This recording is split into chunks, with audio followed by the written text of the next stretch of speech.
నేను అప్పుడప్పుడు ఆలోచిస్తూ ఉంటాను. ఈ డీప్ స్టేట్ పాలిటిక్స్ అని చెప్పి అంటాం చూసారా. సో దీనికి సంబంధించిన వివరాలు అంటే ఈ ప్రపంచ పాలకులు ఒక 12 ఫ్యామిలీస్, కొన్ని కార్పొరేట్ కంపెనీస్, వీళ్ళే ప్రపంచాన్ని పరిపాలిస్తున్నారు అని మాట్లాడతాం. సో ఈ పేర్లు, ఈ కంపెనీస్, వీళ్ళు ఎలాగ ఇన్ఫ్లుయెన్స్ చేస్తారు ఎన్నో వీడియోస్లో మనము చర్చించుకున్నాం. మరి డీప్ స్టేట్ గురించి మోదీ గారికి లేదా జైశంకర్, అమిత్ షా, అజిత్ దోవెల్ లాంటి వాళ్ళకి ఐడియా ఉంటుందా? సో నాకు ఈ డౌట్ పదే పదే వస్తూ ఉంటుంది. మీకు నాకు తెలిసిన విషయాలు, వీళ్ళు దేశ పాలకులు, భారత్ను పాలించేవాళ్ళు, మరి వీళ్లకు తెలియకుండా ఎలా ఉంటుంది? ఈ డౌట్ కూడా వస్తూ ఉంటుంది. సో నిన్న దానికి సంబంధించిన క్లారిఫికేషన్ నరేంద్ర మోదీ గారు ఇస్తున్నారు.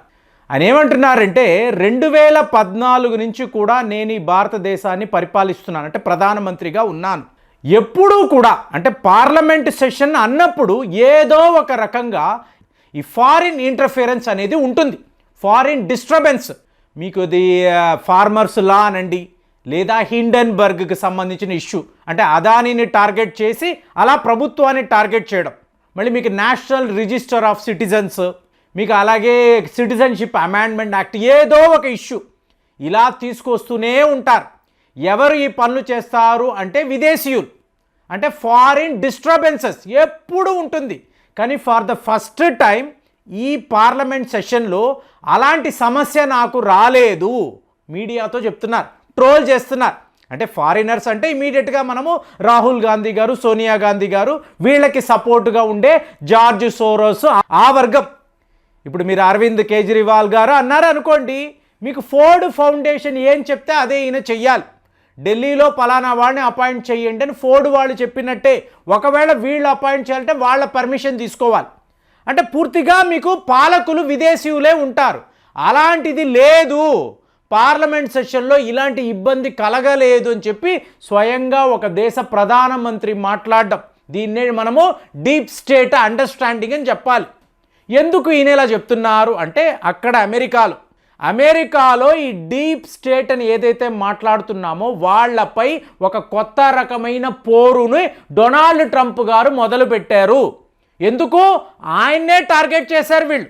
అంటే మీకు జార్జ్ సోరోస్ కంటిన్యూస్గా ఈ డెమోక్రేట్స్కి మీకు ఫండింగ్ ఇస్తూనే ఉన్నాడు. ఆయన ఓపెన్ సొసైటీ పేరు మీద ప్రజాస్వామ్యాన్ని కాపాడుతున్నాము అంటూ టోటల్గా డెమోక్రటిక్ సిస్టమ్ని పాడు చేయడం, ఇది జార్జ్ సోరోస్ యొక్క ఆలోచన. దీనిని ఈయన కంటిన్యూస్గా చేస్తూ వచ్చాడు. డొనాల్డ్ ట్రంప్ గారి మీద ఉండే కేసులు, దానిని వాదాడడానికి అడ్వకేట్స్ ఉంటారు చూసారా, వాళ్ళకి డబ్బు ఈయనే ఇచ్చాడు. ఏదో ఒక రకంగా డొనాల్డ్ ట్రంప్ని ఇరికించండి, తీసుకువెళ్ళి జైల్లో పెట్టండి, మళ్ళీ ఇతను బయటికి రాకూడదు, అమెరికాను మేమే పరిపాలిస్తాము, ఇది వీళ్ళ అజెండా. కానీ అది జరగలేదు. కాబట్టి ఇవాళ ఏమైంది, డొనాల్డ్ ట్రంప్ కూడా ఒక పవర్ఫుల్ మ్యాన్ కదా, ఈయన వీళ్ళ మీద ఒక యుద్ధము ప్రకటించాడు. సో ఇందులో అతి ముఖ్యమైన ఇద్దరు, ఇదే మోదీ గారు చెప్తున్నారు, ఈయన ట్రోల్ చేస్తున్నాడు. డీప్ స్టేట్ ఇవాళ ఎక్కడికి వెళుతుంది, ఎటువైపు వీళ్ళు పరిగెడతారు, ఈ ఫారిన్ ఇంటర్ఫిరెన్స్ నేను మాట్లాడుతున్నాను చూసారా, వీళ్ళు ముఠాముళ్ళు సర్దుకొని పారిపోవాలి, ఇది ఈయన మాట్లాడుతున్నారు. ఇద్దరు అతి ముఖ్యమైన వ్యక్తులు, తులసి గాబార్డ్ని అంటారు. ఈ తులసి గాబార్డ్ని వీళ్ళు ఒకవేళ ఎంచుకున్నారంటే, ఇప్పుడు నామినేట్ చేశారు, ఈవిడ ఒకవేళ డైరెక్టర్ ఆఫ్ నేషనల్ ఇంటెలిజెన్స్ అయ్యారు అనుకోండి, ఇక వ్యవహారం అంతా టోటల్గా వేరేలా ఉంటుందండి. నామినేషన్ అప్పుడు అడుగుతున్నారు, మీడియా వాళ్ళు అడుగుతున్నారు, మీకు జో బైడెన్ పరిపాలనపై ఏంటి అభిప్రాయము అంటే, ఈవిడ ఎలా చెప్తున్నారంటే సిరియాలో అక్కడ ప్రభుత్వము కూలిపోవడానికి జో బైడెనే ముఖ్యమైన కారణము. ఇది రష్యా మీద శత్రుత్వం అని అనుకుంటాం, కాదు, అల్ ఖైదాకు మీకు $500 billion American dollars, of the billion American dollars funding వీళ్ళు ఇచ్చారు. అల్ ఖైదా అంటే ఎవరండి? అమెరికా యొక్క బద్ధ శత్రువులు, మీకు వరల్డ్ ట్రేడ్ సెంటర్ను కూల్చిన వాళ్ళు, వాళ్ళకి జో బైడెన్, జార్జ్ సోరోస్ కలిసి ఫండింగ్ చేశారు. ఎందుకు? సిరియాలో మన పాలన, మీకు అక్కడ రష్యా ఉండకూడదని చెప్పి. ఇలాంటి ట్రిక్కులు, ఇలాంటి కుట్రలు ఎన్నో వీళ్ళు చేశారు అని క్లియర్గా ఆధారాలతో నా దగ్గర ఉంది, నేను చూపించగలను. ఈవిడ పోస్టుని గమనించాలి, డైరెక్టర్ ఆఫ్ నేషనల్ ఇంటెలిజెన్స్ అంటే ఒక ఫెడరల్ బ్యూరో ఆఫ్ ఇన్వెస్టిగేషన్, అలాగే సెంట్రల్ ఇంటెలిజెన్స్ ఏజెన్సీ, ఇలాంటివి అమెరికాలో కుప్పలు తెప్పలు ఉంటాయి. వీళ్ళందరూ కూడా ఈవిడికే రిపోర్ట్ చేయాలి. తులసి గాబర్డ్ మన ఒక భారత సంతతికి చెందిన మహిళ, ఈవిడికి రిపోర్ట్ చేయాలి. డే టు డే బేసిస్లో ఈవిడ డొనాల్డ్ ట్రంప్ గారికి వివరణ ఇస్తారు. ప్రపంచము తీరుతెన్నులు ఇలా ఉన్నాయి, మన ఇంటెలిజెన్స్ వాళ్ళు సేకరించిన వివరాలు ఇవి, మన పైన ఇంతంత మంది కుట్రలు పన్నుతున్నారు, వీళ్లను ఎదిరించడానికి మన మధ్య ఇలాంటి ఒక డిఫెన్స్ మెకానిజం ఉండాలని క్లియర్గా ఇవిడ డొనాల్డ్ ట్రంప్కి వివరిస్తారు. వేరే ఎవరికి ఇవిడ రిపోర్ట్ చేయక్కర్లేదు. అలాంటి ఒక క్రిటికల్ పొజిషన్లో ఇవాళ తులసి గారు రాబోతున్నారు. అలాగే ఇంకొక వ్యక్తి కాష్ పటేల్ అంటారు. 2023లో గవర్నమెంట్ గ్యాంగ్స్టర్స్ అని ఒక పుస్తకము రాశాడు. ఇందులో నా ఎనిమీస్ లిస్టు ఉంది. 50 మంది అమెరికాను పూర్తిగా సర్వనాశనము చేయడానికి ప్రయత్నాలు చేస్తున్నారు. ఈ ఎనిమీస్ లిస్టులో జో బైడెన్ ఉన్నాడు, కమలా హ్యారిస్ ఉంది, అలాగే జార్జ్ సోరోస్ మొదలుపెట్టి FBI ఉండే మీకు కీలక అధికారులు వీళ్ళందరూ కలిసి భారీ ఎత్తున ప్రజాస్వామ్య వ్యవస్థను పాడు చేయడానికి ప్లానింగ్ చేస్తున్నారు. సో అమెరికాను కాపాడాలి, ఈ ప్రపంచాన్ని కాపాడాలంటే ఈ 50 మందికి కూడా శిక్ష పడాలి. అంటే మీరు రావడము వీళ్ళ మీద ఒక విచ్ హంట్ చేస్తారా అండి?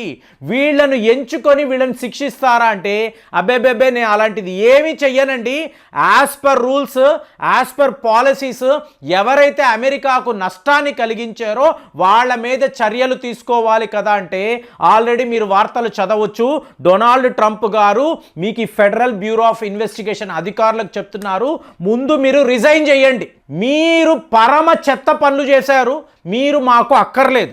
ఒకటి రిజైన్ చేయండి, లేదా మీకు ప్రమోషన్ కాదు డిమోషన్ అనేది ఉంటుంది.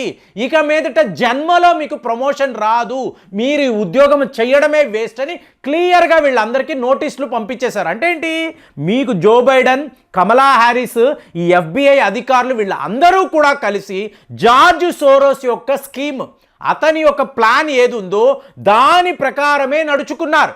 జార్జ్ సోరోస్ అన్నప్పుడు ఎవరండి? రాత్స్చైల్డ్ ఫ్యామిలీ యొక్క ఒక రిప్రజెంటేటివ్.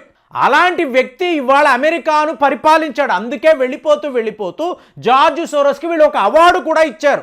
అరే మనము కలిసి గట్ట అమెరికాను నాశనం చేశాం, సో దానికి గుర్తింపుగా రికగ్నైజేషన్గా నీకు ఒక అవార్డు ఇస్తున్నాను అతనికి కూడా. అతను ఒక పొలిటీషియన్ కాదు, ఒక డిప్లొమాట్ కాదు. ఎవరు ఇతను అంటే ఒక పచ్చి వ్యాపారి. ప్రపంచంలో ఎక్కడా ప్రజాస్వామ్య వ్యవస్థే ఉండకూడదు కాబట్టే ఓపెన్ సొసైటీ, దీని ద్వారా డెమోక్రసీ అని మనం మాట్లాడతాము.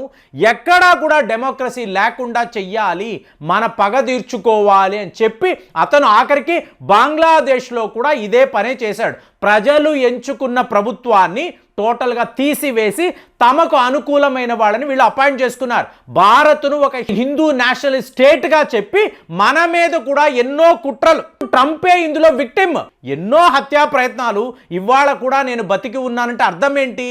అమెరికాను మళ్ళీ ఒక గ్రేట్ కంట్రీగా చూడాలని ఆయన చెప్తున్నాడు, నేను చేస్తున్నది అంటారు చూసారా. ఆ భగవంతుడు ఆజ్ఞాపించాడు, నేను చేస్తున్నాను అన్నట్టుగా డొనాల్డ్ ట్రంప్ మాట్లాడడంలో ఇన్ని విషయాలు ఉన్నాయి. స్వయంగా భారతదేశ ప్రధానమంత్రి కూడా ఇదే మాట్లాడితే ఈ డీప్ స్టేట్ పాలిటిక్స్ ఎంతలాగా చొచ్చుకుపోయి ఉందో చూడండి. ఈ కంపెనీలు వాళ్ళ లాభాల కోసము యావత్ ప్రపంచాన్ని మీకు ఒక యుద్ధ క్షేత్రంగా మార్చాలి అనే ప్రయత్నాలు చేశారు. ఇవాళ ప్రపంచము యుద్ధాలను అంతా కూడా ఆపేసి ఒక ప్రశాంతమైన వాతావరణంలో బతకాలని అనుకుంటున్నారు. మరి next level of deep state ఎలా ఉంటుంది? డొనాల్డ్ ట్రంప్, నరేంద్ర మోదీ కలిసి దీనిని ఆపగలరా? ఇవాళ అందరూ అదే మాట్లాడుతున్నారు. మరి మీకు ఈ డీప్ స్టేట్, మోదీ గారి యొక్క స్టేట్మెంట్, దీని మీద మీ ఆలోచనలు ఎలా ఉన్నాయి, అసలు మీ వివరణ ఎలా ఉందో కామెంట్స్లో తెలియజేయండి. మళ్ళీ వచ్చే వీడియోలో కలుద్దాం. జై హింద్.